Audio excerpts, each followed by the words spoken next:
Welcome back to the Probate House Guy Podcast. I am your host, Brad Woodall. I am the Probate House Guy. And today I wanted to do a little bit of let's call it a solo episode. And I'm going to get down in the weeds and I'm going to talk about a deal that I did that ultimately turned into becoming my personal residence. It was my first land development deal that I ever did.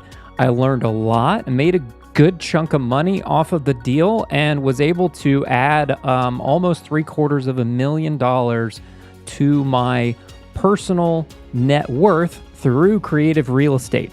So let's get into it today.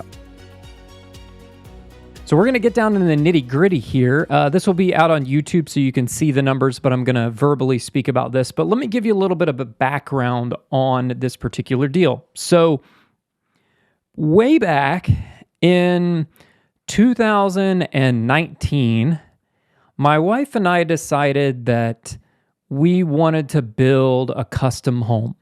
We had been in our house at the time since 2015. It was a brand new house when we bought it. It was a spec home that now a friend of mine and the person who ended up becoming my business partner on this particular deal, that house was the very first new construction house that his company had ever built. Crazy story, right? Small world, huh? So anyways, we decided that we wanted to build something custom. We liked the house that we were in, but there was a lot of things that we had kind of changed about it and whatever. Now, when we put the house under contract with him, originally we made some changes to it and he made them before closing, like took some carpet out, put some hardwood floors in, changed this, put a fence up, blah, blah, blah, blah, blah. We added some stuff into the contract. And at that time, I was just kind of starting to dabble in real estate investing. This was back in 2015, at the beginning of 2015. Actually, it was at the end of 2014, I think, when we first we started looking. So anyways, signed the contract on this place, and I noticed the gentleman's name at the bottom of the contract and decided to Google him and discovered he was on Bigger Pockets and reached out to him and knew he was local. And at that point, developed a friendship. He ultimately helped me out with my very first real estate wholesale deal that I ever did, and was super helpful in that. He and I have done a lot of deals together over the years since then. In fact, we were just text messaging just now discussing some real estate stuff. And so ultimately we kind of were living in his house that he built, and then we wanted to build our own place. So we started looking at plans that we liked. We started thinking about those things, and ultimately we needed some land to do it, right? So what did I do? I decided to take what I do every single day in the world of creative real estate and direct-to-seller marketing, and I decided to create a marketing campaign to find a property for us to buy to build a house. Originally, when we set foot on this, we were just looking for a personal property, just somewhere to build a house, to just a piece of land. And me having done real estate deals for a long time, I can't pay retail for properties anymore. I have to get a good deal on things, and I have to do things creatively. And because I look at even my personal house as an investment, as a stepping stone to the next step. So I wanted to structure a deal so that we would be okay going forward. So we set up a marketing campaign. We went online and my wife and I discussed our farm area, let's call it. Our farm area was literally just kind of the area that we lived. We wanted to be in all the same school districts that we were in. We had a son at the time who, let's see here, in 2019, he would have been 4 years old at the time, so he's going to be starting kindergarten soon. So we wanted something that was still in that same kindergarten, school district, high school district, all that stuff. So we set our criteria out. So I went on ListSource. I have an account on ListSource. That's through CoreLogic, if you don't know who that is. And most of you who are in this industry know who CoreLogic is or know what ListSource is. So we went on ListSource, and I did use their little drawing tool, and I drew out a farm area. I said, we want to kind of be south of this road and east of this road and da-da-da. So we just drew out this little thing on their little map functionality. Once we did that, then I put in the criteria for what I wanted. Well, I knew that we wanted at least 2 acres. At the time, we were living on a 2-acre lot. We like that size. It's not too big, not too small, kind of just right. So at least 2 acres, but I'd be okay with a little bit more than that. So I set in my criteria to give me anything between 2 to 10 acres in my criteria on the lot size. Also, I put in there that they need to have owned it for at least, I think I said 25 years, right? I don't want someone who just bought the lot like within the last year or two or whatever. They needed to have a last market sale date of at least 25 years ago or an unknown market sale date. I'm not going to get into that in this video, but there's what's called an unknown list on ListSource that you can pull that from. I also said, okay, it can either be vacant land or it would be okay if it had like a small old house. We live kind of a little bit out. We live north of Atlanta, about 40 miles north of Atlanta in the Canton, Georgia area. And we live kind of east of Canton. So we're kind of in a more, let's call it rural area, getting close to, call it equestrian country. I guess you could say we are in equestrian country. There's a lot of horse farms around here and that sort of stuff. So kind of little hobby farms and that sort of thing in this area. And so I was okay with maybe buying an old farmhouse, and then we could renovate that house or renovate that little house and maybe carve it off or keep it as a rental property and divide the property and build on the other half. Or, I was going to get creative with it, right? So we created our list. We put in that criteria. There were some other criteria in there, but ultimately we nailed down and got to about a list of around 100-ish properties. And then my wife went through, and I had taught her over the years how to use the county GIS website and how to look at topo maps. If you don't know what topo maps is, topography maps to look at the lay of the land. It's kind of hilly where we're at, so we didn't want like a super steep lot. The house that we were living at the time had kind of a steep lot, so we didn't want that again. We wanted something a little bit flatter. It's very difficult to get something super flat around here. Just doesn't really exist. You can from time to time, but it's probably in a floodplain.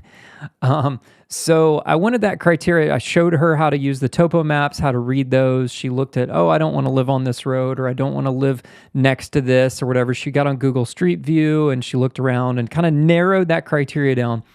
Ultimately, we got that list down to about 35 properties. I want to say, give or take, 35 properties.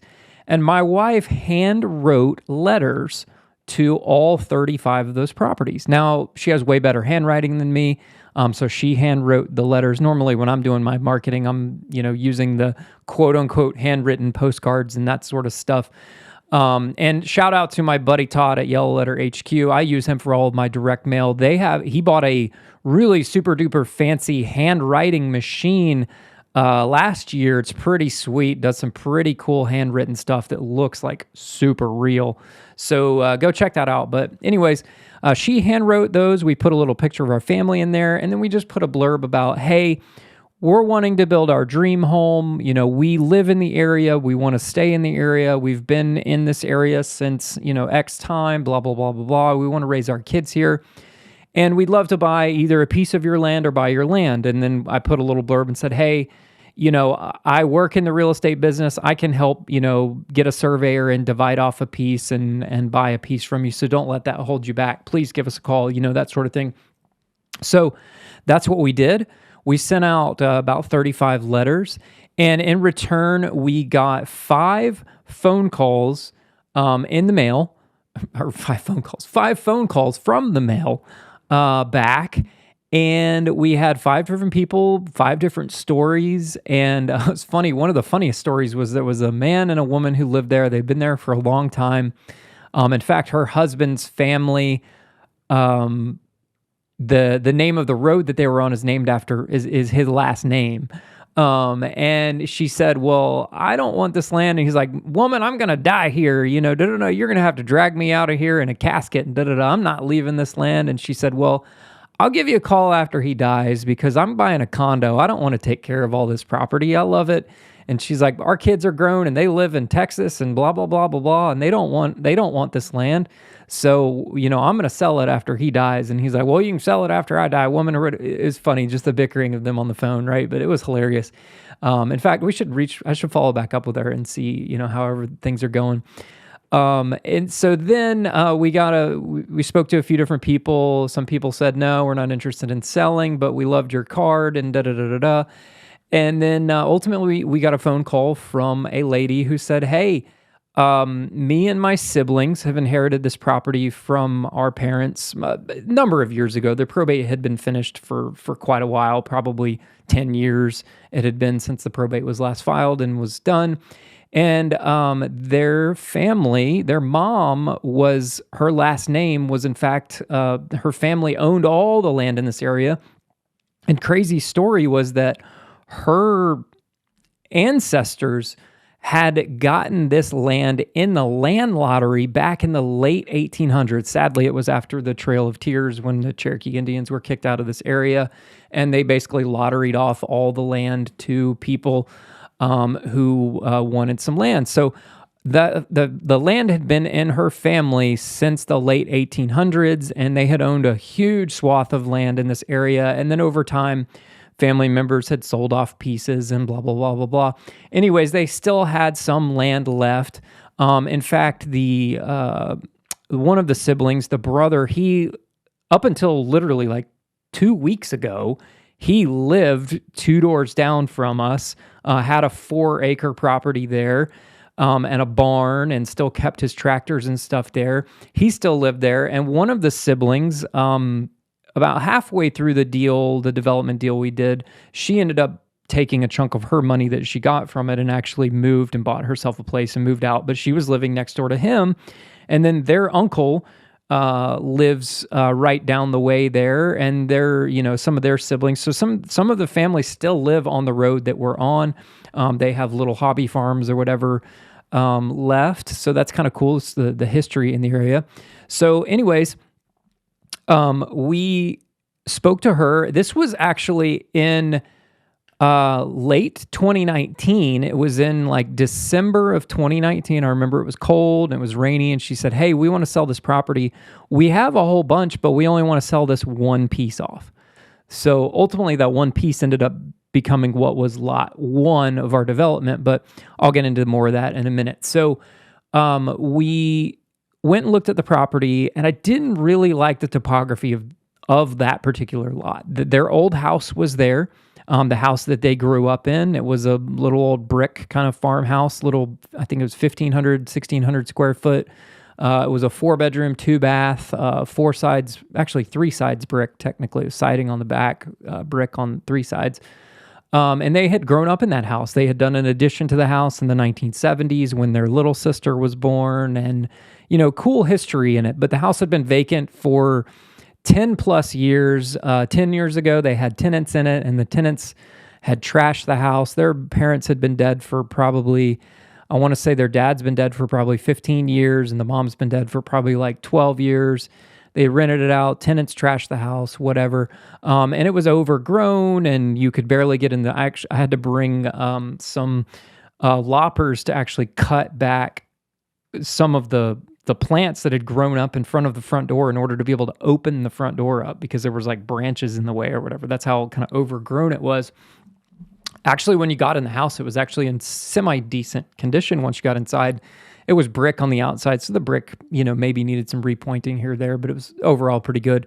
Siding on the back was looking a little rough. The windows were looking a little rough, but otherwise it was good, and the roof didn't leak at all. It leaked at some point, and they had repaired it, but anyways, but I didn't really like that particular house, and we would have had to knock down that house in order to build our new house because of the way the lot was laid out and the topography. Basically, the house was sitting on like the only flat portion of the lot, and then there was this giant ravine in the back and off to the one side, so you really couldn't do anything next to that. Plus, you were getting kind of close to the main road on the one side, so it just didn't make sense for that. So I said, well, I like, we like this, but we really like the lot next to it.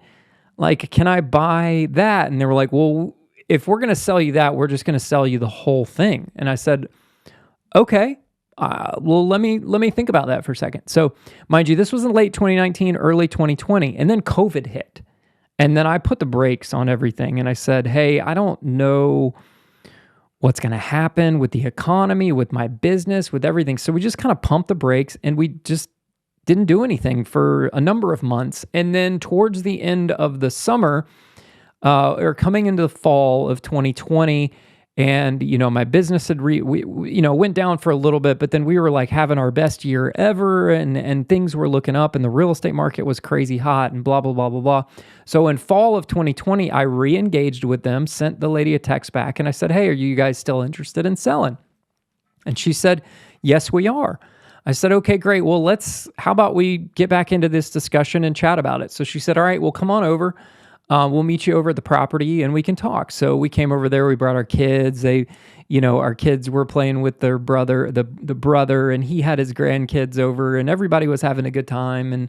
And they're all super, super nice, right? So we're chatting and explaining them, "Oh, okay, well, we want to put our house here," and da da da da da. And I showed her my house, and she loved it. She's like, "Oh, that's so beautiful. It looks so great on this road." Da da da da. So they were sold, we were sold, or whatever. But then I had to figure out the deal, right? So I said, "Okay, well, what are you looking to get for the property? Like, what's your price, right?" And the siblings discussed, and they said, "Well, we really want to get." At the time, I think they said we want $65,000 an acre. And that was a decent price. Land in this area at the time was going for between $60,000 and $70,000 an acre at that time when we were having that discussion. Now, values shot quickly up thereafter, as many of you know. So, their price wasn't terrible. Like, sometimes when you deal with land sellers, they're just like smoking crack. They're absolutely crazy on their asking price, and their land is not worth anywhere near what they're asking for it. And if you drive around, do this experiment, go drive around your area and look for land for sale signs. And I bet you will see a lot of them that are really, really old and faded, that have been out there for years and years and years. And the reason why is because these families have put this land up for sale and they've asked ridiculous asking prices. They probably don't need to sell the land or want to sell the land, really, truly. But if someone pays them their asking price, they'll sell it, right? So just do that experiment and you'll be surprised. Once you start looking for it, they call that confirmation bias, right? Once you start looking for it, you'll start seeing it. So anyways, they were reasonable. So I said, okay, well, then I went into my negotiation mode, right? That's just who I am. I have to negotiate. I do real estate deals. Like, that's just me, right? So I said, okay, I went back and I crunched the numbers. And at that point, because we were buying the whole thing, I said, well, I think I got to I've never done a subdivision before because we were going to have to subdivide the lots. So I was like, let me bring in a guy I know, a business partner. And so I called up my buddy and I said, hey, they've done a lot of subdivisions in this particular county, in this particular area. They know how to do all that. I said, why don't you meet me over there and let's talk about it. So he met me over with his project manager. We kind of walked the land and we're like, yeah, we could kind of do something with this, right? So once I kind of knew that they were like, yeah, this looks kind of good. They were kind of giving thumbs up. Like, we like the lots. We like the frontage, we like the road, we like the setting, the topography's good, da da da. I mean, ultimately it'll come down to soils, right, and price. So then we got into price, and I said, okay, well, he and I discussed offline. I said, okay, what would we really pay for this, like, realistically speaking, and what could we pay? And he's like, well, we could pay, we could probably pay $65,000 an acre, and we'd still be okay. But let's see if we can get it for a little bit cheaper, right? Because we're real estate investors. That's just what we do, right? So I said, well, you know what? I said, well, let me see if I can seller financing on this. I always try to throw that out there in some of the deals because I could tell that the siblings didn't really need the money. They just they didn't really need this land anymore. All their kids were grown. Their kids had inherited pieces of land, and their kids had their own land, and the siblings were all getting older. They were in their 60s and they just didn't want to take care of it. In fact, the one brother who, what I mentioned, he had just sold a couple weeks ago, said, hey, we want to move up to the mountains. So we're probably going to put our place up for sale here in the next year or two. I'm kind of just going to retire and we're going to move up to the mountains somewhere, but find a place up in the mountains with a nice view. And that's what we want to do, right? Cool. Sounds good. So I went back to them and I said, hey, I can't get you $65,000 an acre. The best I could do on a cash offer would be $59,000 an acre. And I know that's probably not what you were thinking, right? I was doing some of the John Martinez tactics. Well, now technically Jerry Green owns that, but that's a REI Sales Academy kind of stuff. Anchoring them a little bit lower and then seeing if we could kind of meet somewhere in the middle on that. So they said, yeah, 59. I said, what if I could get you a little closer to your 65,000 an acre with some seller carryback, like you kind of seller finance a little bit. I'll give you some down payment to show you that I'm serious. I'm not just going to try to get it for nothing, right? And they said, okay, well, let's chat about it. At the time, I didn't know this, but I found this out later that the main sibling I was dealing with, which was ironically not the one who called us back. It's funny how that works. And I've got another podcast episode coming about who the real decision maker is. So check that podcast episode out with my buddy Mike Flora out of San Diego, California. But you got to figure out who the real decision maker is. So the youngest sibling was technically the administrator of the estate or the executor or whatever, but the older sister was really the decision maker. And the reason why the older sister was the decision maker is because she had been working in real estate for a number of years. She was a closer ironically, I've closed deals at this closing attorney's office, but I never put two and two together until after I'd already spoken to her. And then I realized her name, and I remember her name as a closer on some of the deals. A friend of mine uses that firm to close their real estate deals. And she's a closer at that firm and had been there for a long, long time. So I was like, okay, she's in the real estate attorney business. She understands how seller financing works. So she was actually critical in helping sort of negotiate that with her other siblings who didn't quite understand how all that works. So she and I kind of went back and forth, and I said, okay, we'll give you this much down and we'll do these payments. And we, back and forth, one day we went and sat down at the kitchen table at her brother's house. And we sat down and discussed sort of all the terms of the deal and said, okay, we'll give you this much down payment. You'll get this at closing, and then we'll pay you this much in interest every month. We'll do interest payments. And then there was a few things that I had them throw out, which was they wanted to dictate the order in which we could sell the lots off. And I said, no way, not at all. If I get somebody that comes in here and wants to buy lot 4 from me, I'm going to sell them lot 4. I can't tell them I can't sell lot 4 right now until I sell lot 2. That's ridiculous. No, we're not doing that. How about so it was this back and forth, give and take. Ultimately, we nailed down on some really, really good terms. So I'm going to now get into the nitty gritty about the terms of our deal. And this was super critical as to helping the success of this deal. For one, it minimized my cash outlay, how much cash I had to put into the deal.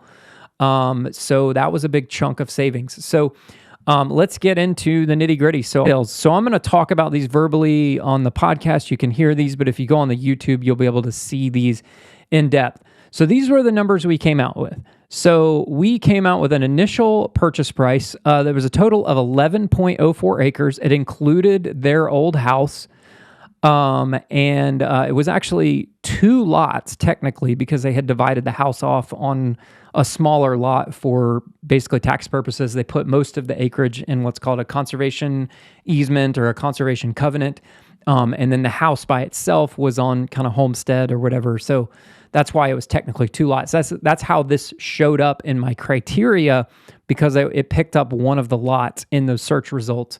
So it was 11.04 acres total. Originally, they said it was going to be like 12 acres, but once we got a survey done, it was actually, actually, they said it's probably, tax records said it was 8 acres, but the brother said, no, it's somewhere between 11 and 12. He said the tax records are wrong and we're not disputing it because then they would make us pay more in taxes. So, it's somewhere like that. So the final survey ended up coming out to be 11.04 acres. We came out with a purchase price of $650,770.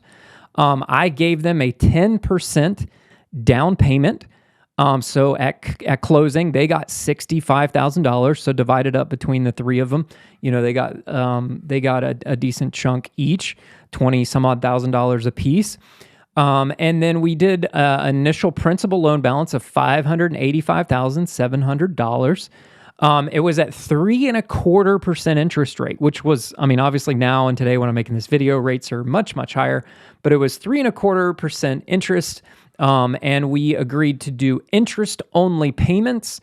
And that was based off of the outstanding principal balance. So as I paid down the note over time when we sold lots off, the principal balance went down. So therefore my monthly payment went down. And then the creative thing we did, and my attorney helped me kind of structure this from a legal standpoint, is they said, well, we want to get closer to that 63,000 an acre number with the interest. So I said, okay, no problem. What if we did like a prepayment penalty? So if I carry it out for the whole term, you're going to get $63,000 an acre for the land. But if I pay you off early, I still have to give you that interest. And they're like, okay, that sounds fair. And to me, 63 an acre was still pretty good because I knew once I got water hooked up to these lots and once I got kind of everything divided out, I knew I could sell them for at least like probably 70,000 an acre. And at that time, by the time we closed on the deal, there had been some other land sales in the area and the comps were starting to go up. So it did work out in our favor. So I knew that we'd still be okay at that price. So we did 3.25% interest. We did a 3-year note, a 3-year balloon. So basically I had to have them paid off within 3 years in full. So they knew they were going to get all their money within 3 years.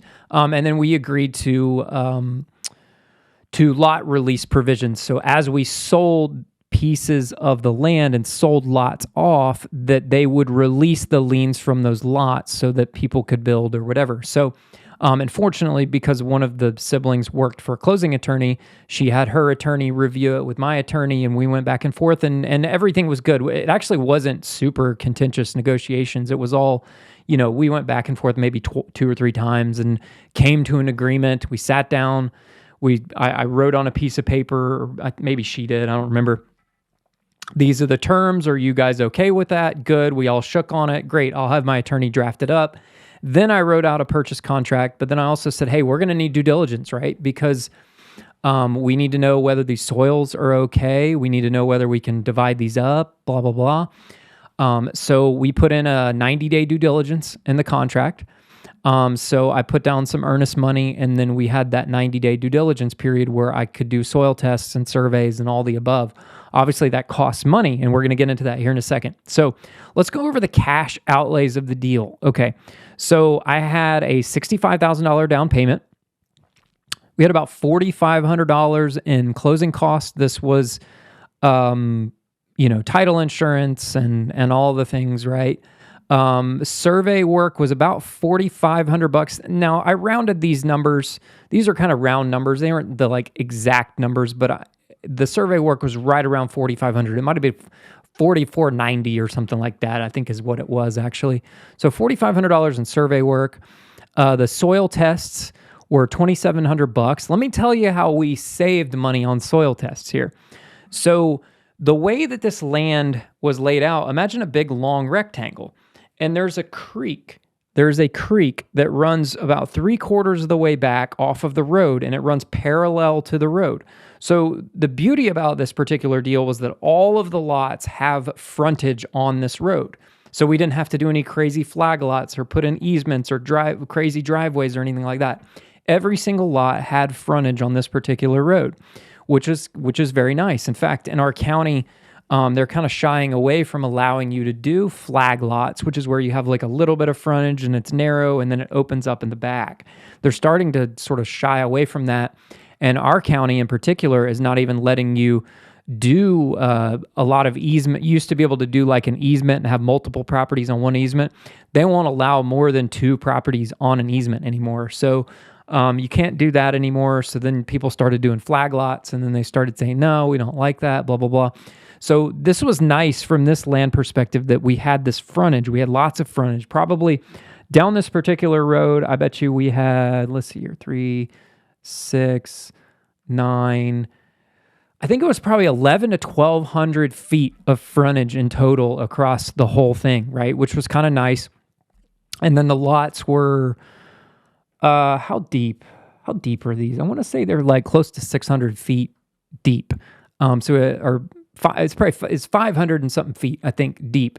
So we had 500 feet deep and like almost 1,200 feet wide. That gives you an idea of how big this land was. And the road kind of just ever so slightly curved.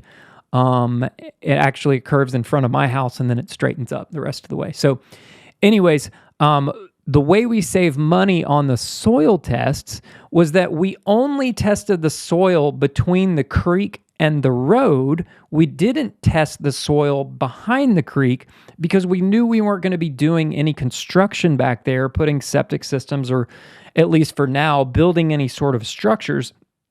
So we only sampled the soils on the front portion of the land. So we did what's called a level 3 soil test, which is kind of like your sort of standard soil test. Sometimes you may have to go to a level 5. In fact, before this deal, me and my partner I brought in on this deal, we had done another subdivision deal together. Granted, I say this was my first one because really on that other one, he did most of the work, like almost all the work. I didn't really have a ton to do with it because I was really new at that point. And I basically just wholesaled him the deal, and then I got a cut of the profits when we did the very, very end. But anyways, on that one, we had to do a level 5 soil test because we got some kind of bad soils. And all that means is they're taking more core samples. They're tightening their grid of core samples to get a better picture as to where exactly the good soils are. Because sometimes especially when you're doing a septic system, there are sort of minimum usable lot areas for septic. And, you may have a 2-acre lot, but you might only have like 3/4 of an acre that's actually usable for a septic field.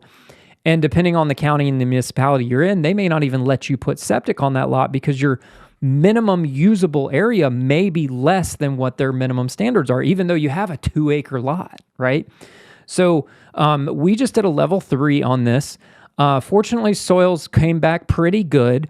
There were a few areas on what ultimately became lots 2 and 3 where we had to the good soils were in the front. So where we put the houses at, the soils were fine to build on, but they weren't adequate for percolation of the septic.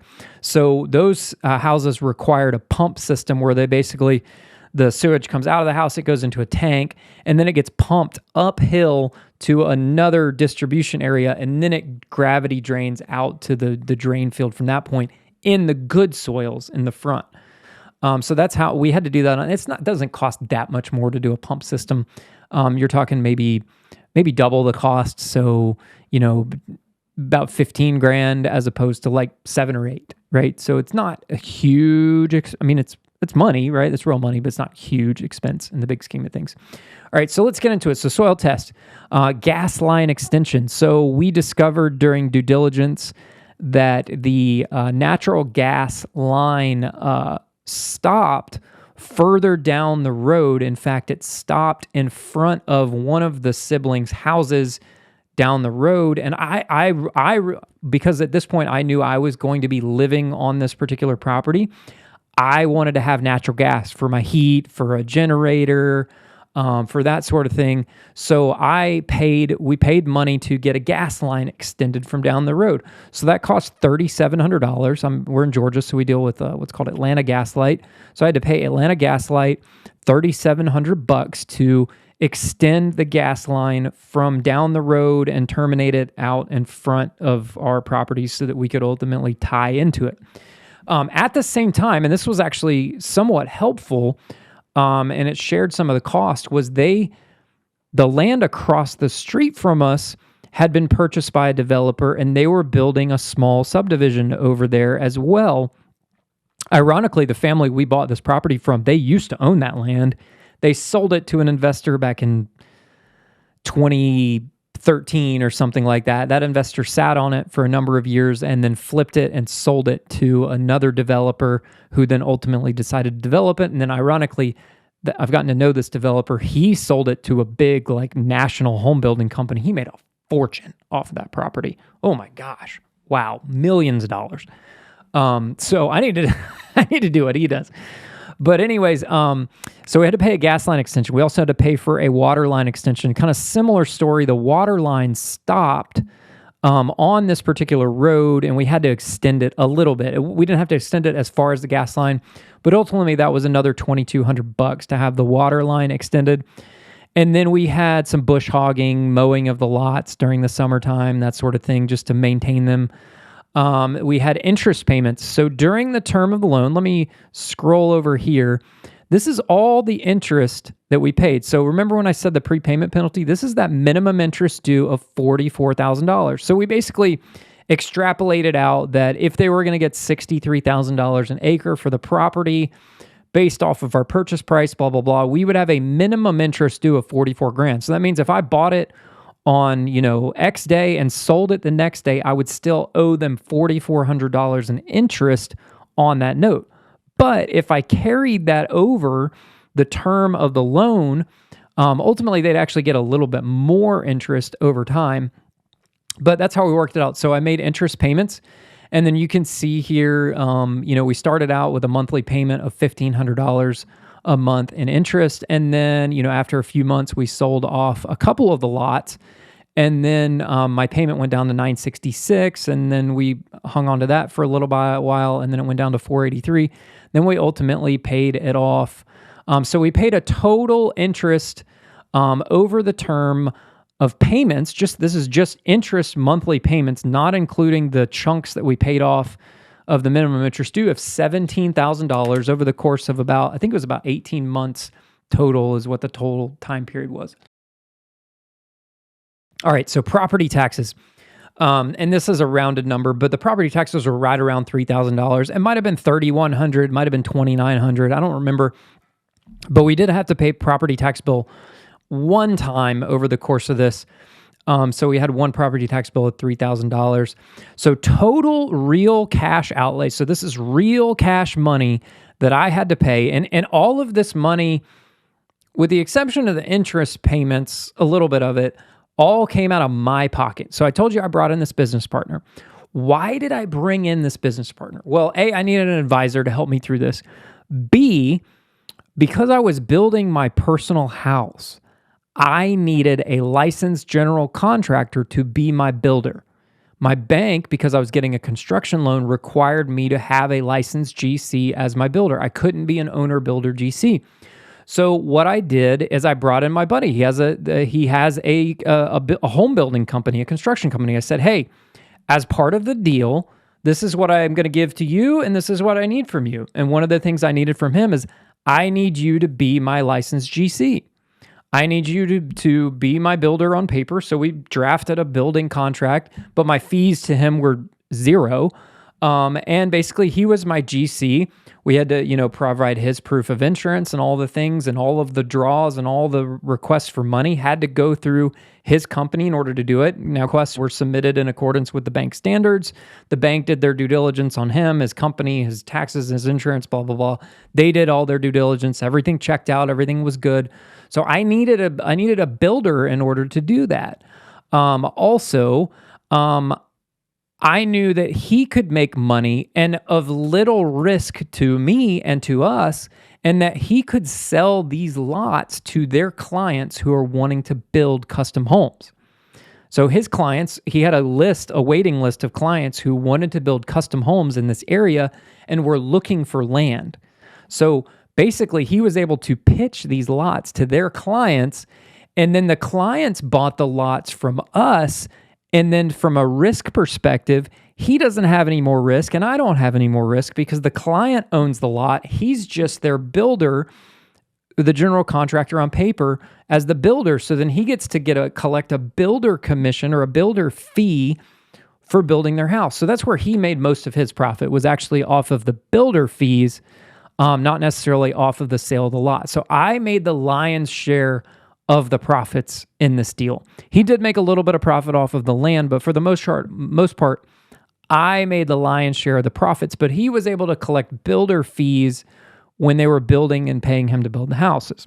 So that was the original plan. I say houses, but ultimately he built one house. We'll get into that in a minute.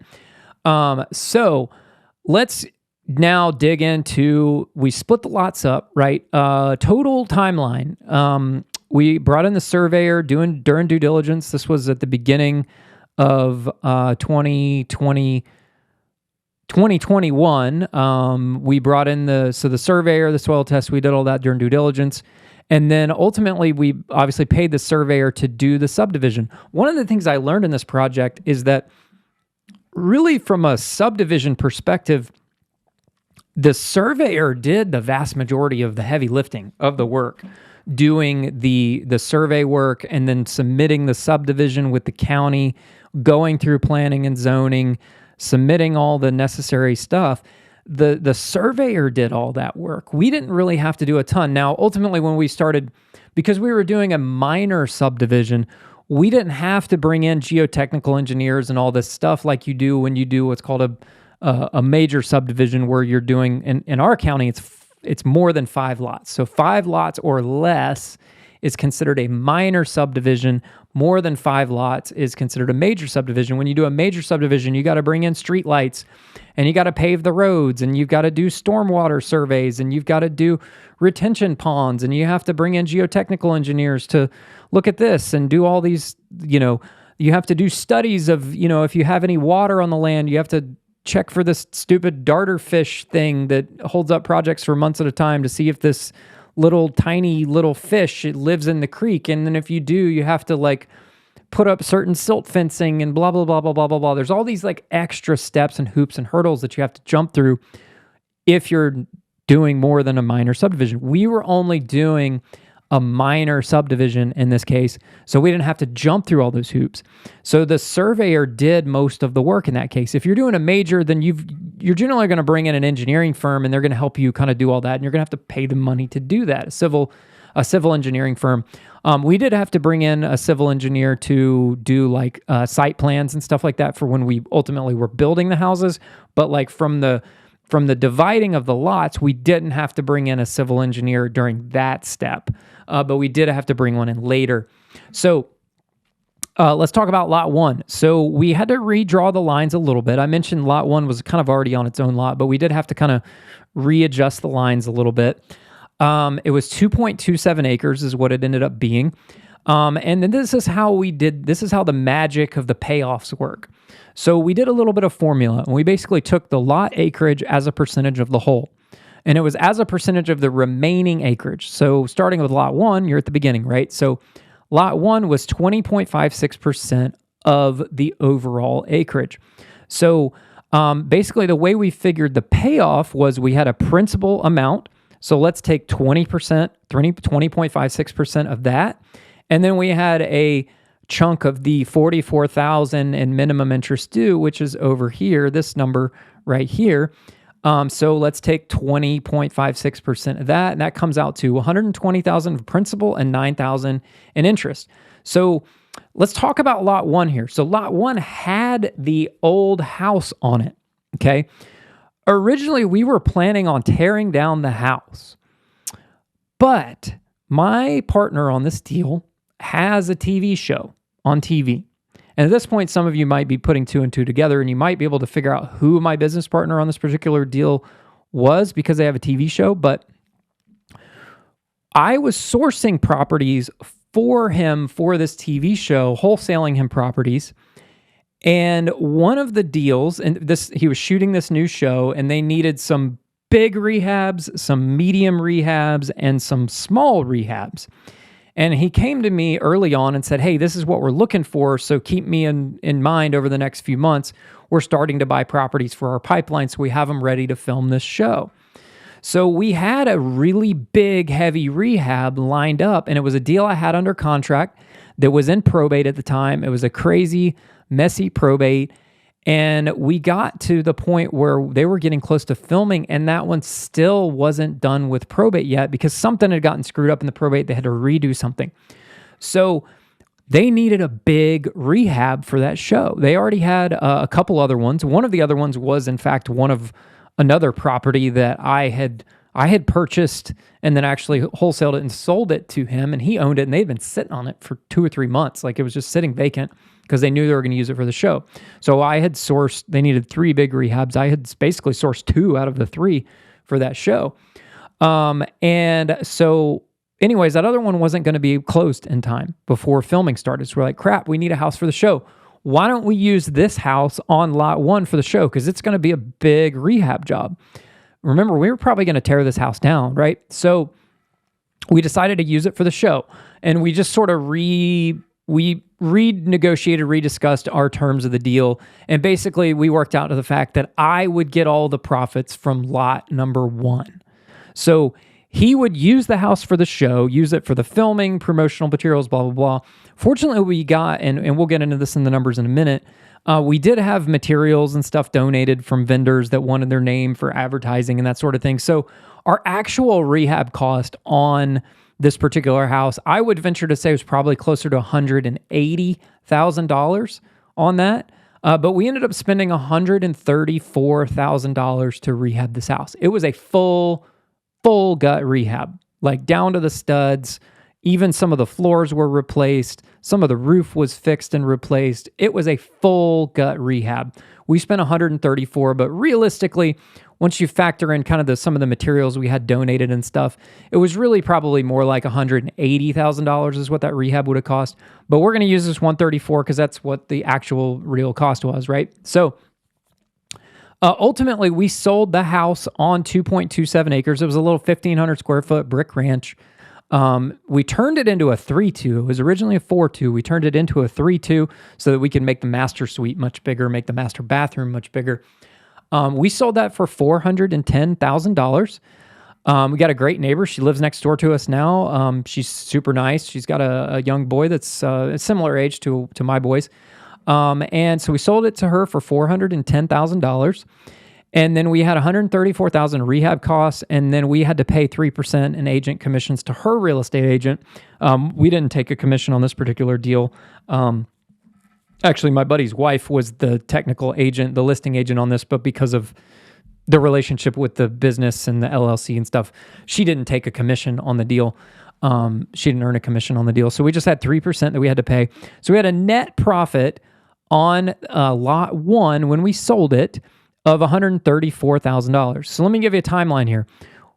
We were cruising on that rehab, like absolutely cruising. So we finally closed on the land the first week of April of 2021. We sold and closed and sold the rehab, the flip, at the first week of August of 2021.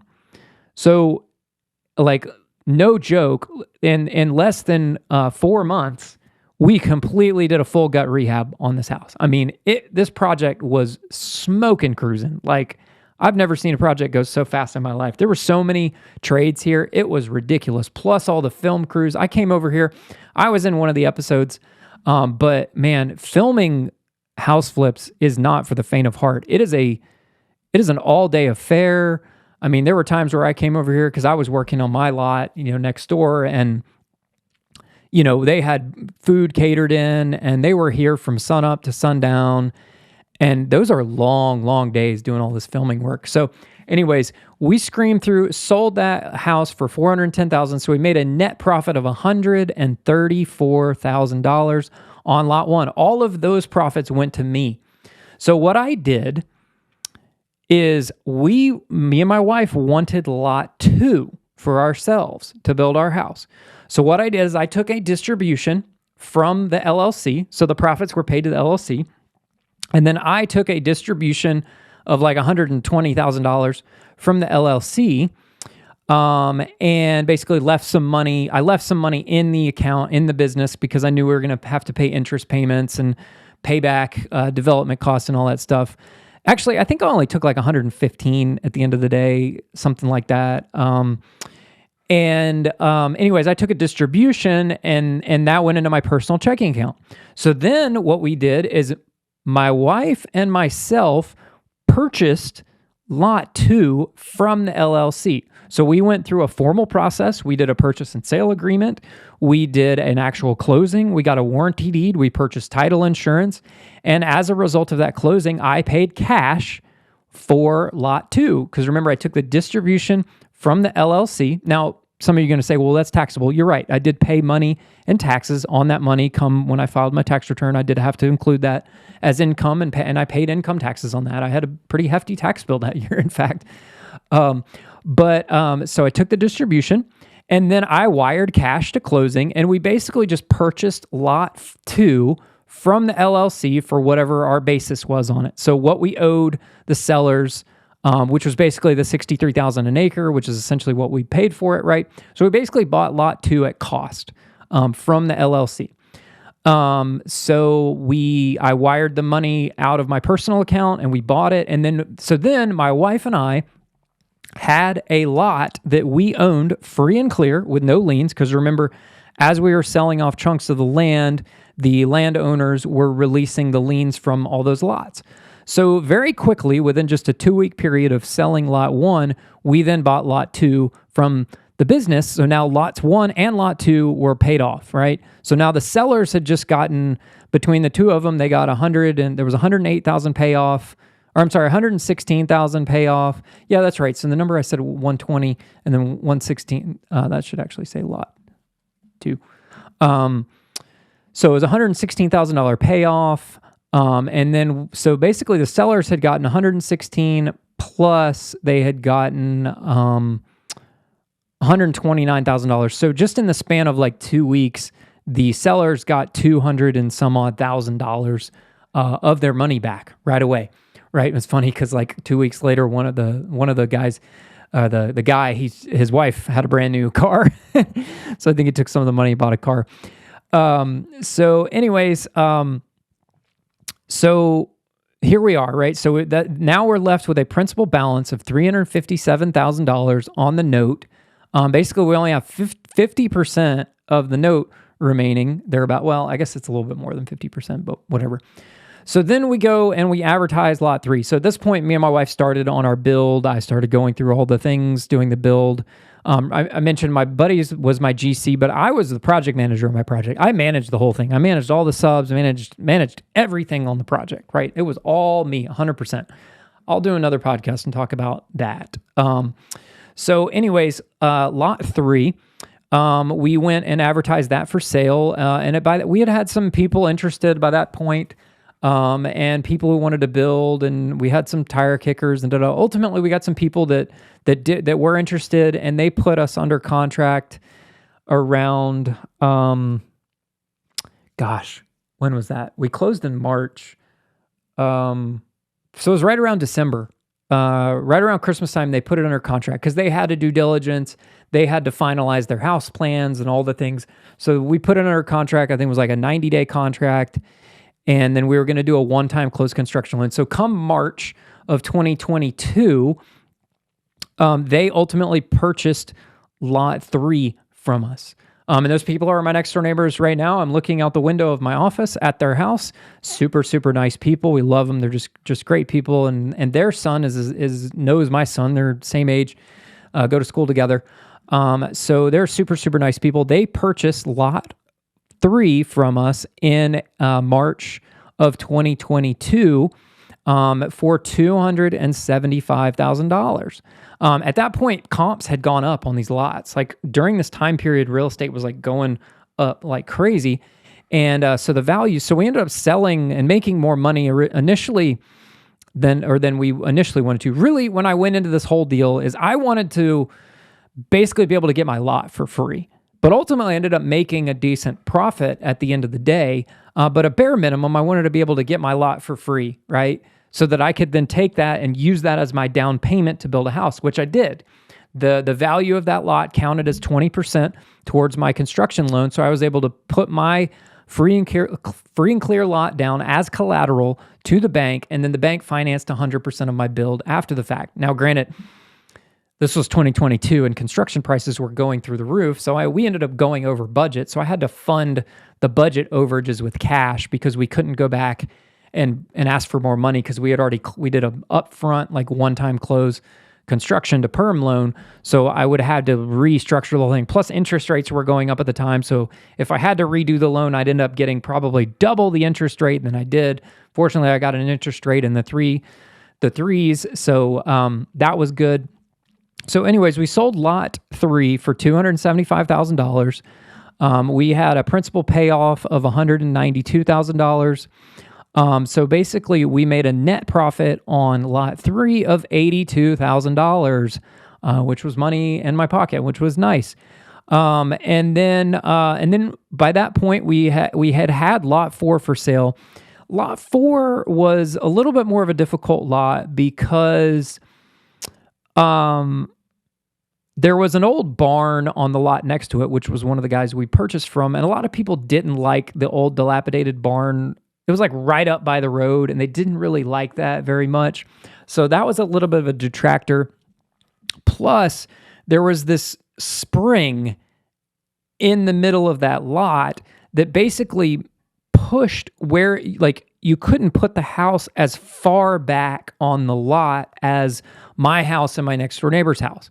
So my house sits about 150 feet off of the road, and my next door neighbor's house sits about 170 feet back off the road. But this particular, the house on lot 4, in order to deal with the setbacks and all the things, that house would have to sit about 80 feet off the road, which is still not terrible, but people wanted to kind of sit a little bit further back off the road than they did. So that was a little bit of a detractor. So we did have a little bit of difficulty selling lot 4. Plus, interest rates started going up at that point. And, people weren't like thinking about building as much because all of a sudden their cost to build is now, double what it was before. And at that point, lumber prices were through the roof and nobody wanted to build. So we had a difficulty selling lot 4.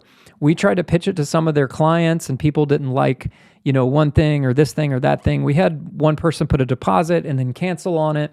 So ultimately, me and my partner finally agreed to actually just list lot 4 for sale just to anyone, whether they bring your builder or use us, right?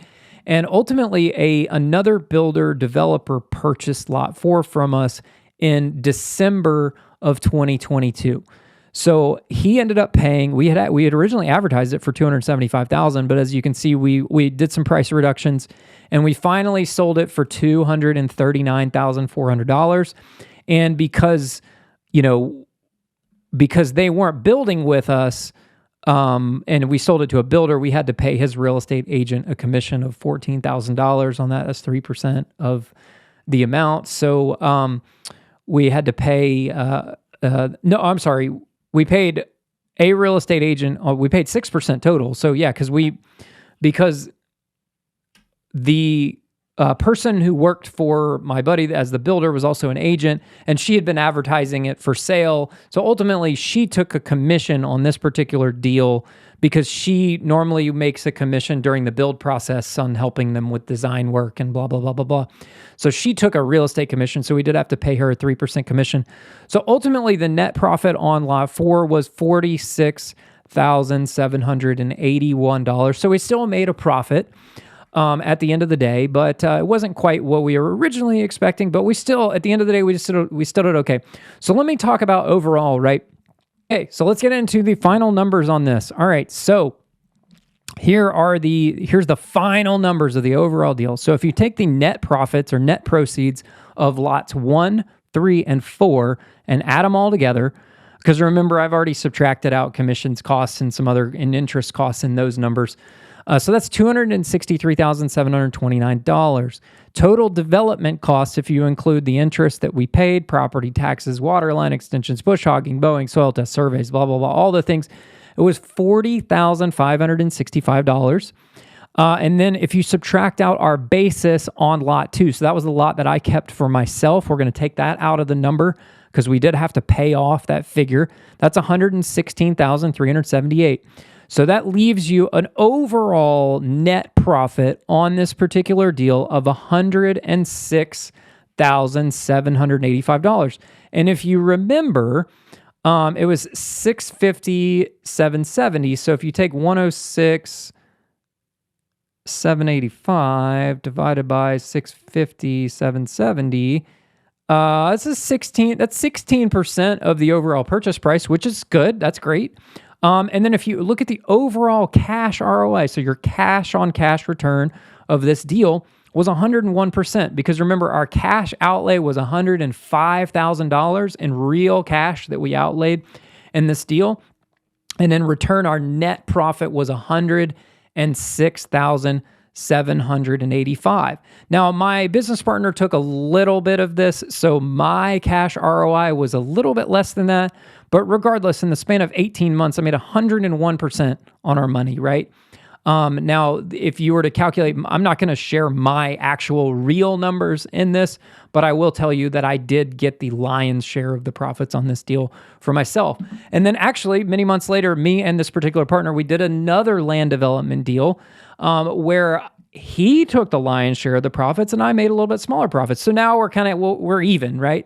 But now having done multiples of these deals now, I know how to do them. So the next one I do, I'm going to do by myself because I know how to do it. I know the process. I'm very confident that I can do this. I have the access to the capital. If I need the capital, I could try to get seller financing if I wanted to get seller financing. So I learned a lot in this process. I know this video was super long here. So let's jump back to the camera here. So I know that this video was super long. I know this podcast was super, super long, but I felt like this was a super, super in-depth deal. We're going to get in the weeds on this, and I hope it helps somebody out. If you have any questions, and like I mentioned earlier, this helped set me up because by the time I structured all this, built my own house, and I built my house at cost and all the things, I'm sitting on a huge chunk of equity in my house. I raised my net worth by hundreds and hundreds of thousands of dollars by doing creative real estate through this particular deal. And I brought in partners, I brought in advisors and people who could help me. And now I know how to do this on my own. So the next development deal that comes across my desk, I'm going to do by myself. In fact, we've got actually one in the pipeline right now that we're working on. We went to this weekend. So I'm working on that deal as we speak. But I know how to do this now, so I have the confidence to do this, and I'm looking forward to doing more of these deals in the future because they are big money makers. They are risky, and they do require some cash outlays, but they are definitely big money makers. So I hope this helps you out. Thanks for checking out this episode of the Probate House Guy Podcast, and stay tuned for more episodes to come. We've been filming some other stuff, and we've got some cool guests coming. So thanks again, guys. If you want to learn more about what I do at Probate House Guy, just go to probatehousiguy.com. All right, thanks again, guys.